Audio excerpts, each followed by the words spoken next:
রাজ্যের প্রতিটি থানা ঘুঘুর বাসায় পরিণত হয়েছে, দাবি ফাল্গুনী পাত্রের। রাজ্যের প্রতিটি থানা ঘুঘুর বাসায় পরিণত হয়েছে। সোমবার নৈহাটি থানা শুদ্ধিকরণ অভিযানে যোগ দিয়ে এমনই দাবি করলেন বিজেপির মহিলা মোর্চার সভানেত্রী ফাল্গুনী পাত্র। তার অভিযোগ, অপরাধীদের আড়াল করা হচ্ছে, উল্টে প্রতিবাদীদের কেস দেওয়া হচ্ছে। তার দাবি, বাংলায় যাতে আইনের শাসন লাগু হয়, দোষীরা যাতে শাস্তি পায়, তার জন্য এদিন থানায় প্রতীকী শুদ্ধিকরণের ডাক দেওয়া হয়েছিল। কিন্তু পুলিশ না শুধরোলে আগামী দিনে বৃহত্তর আন্দোলনে নামার হুঁশিয়ারি দিলেন মহিলা মোর্চার সভানেত্রী। দফা এক দাবি এক, দফা এক দাবি এক, এই থানায় থানায় ঘুঘুর বাসা, থানায় ঘুঘুর বাসা, থানায় থানায় ঘুঘুর বাসা। দেখুন, আপনারা আমাদের যে পশ্চিমবঙ্গ, যেখানে যে ভারতবর্ষ, সেখানে নারীর পূজন হয়, নারী শক্তির পূজন হয়। সেখানেই প্রত্যেক দিন এই পশ্চিমবঙ্গের নারীরা পদদলিত হচ্ছে, ধর্ষিত হচ্ছে, খুন হচ্ছে, এবং তার বিচার হচ্ছে না।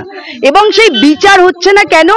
কারণ থানাগুলো, যেখানে পুলিশ, যারা আইনের রক্ষাকর্তা, তারা সঠিকভাবে ধারা দেয় না, প্রকৃত দোষীদের ধরে না, এবং যারাই অন্যায়ের বিরুদ্ধে প্রতিবাদ করে দেখা যায় তাদেরকেই পুলিশ ধরে নিয়ে গিয়ে লকআপে পড়ে। তো সেই জন্য আজকে আমরা এই অন্যায়ের প্রতিবাদে, আপনারা আরজিকর কাণ্ড নিয়ে আপনারা দেখেছেন যে আরজিকরে যেভাবে পুলিশকে সঙ্গে নিয়ে তথ্য প্রমাণ লোপাট করা হয়েছে, যার জন্য টালা থানার ওসিকেও গ্রেপ্তার করা হয়েছে, আপনারা জানেন।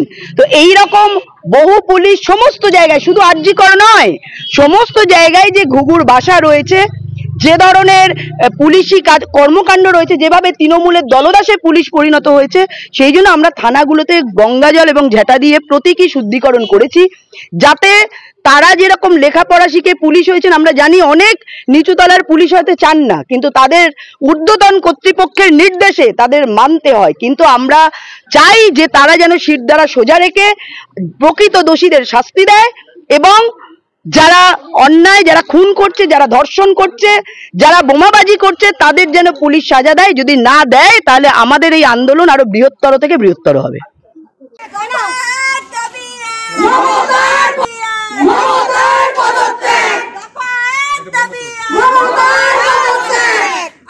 এই শুরু হলো দিদি।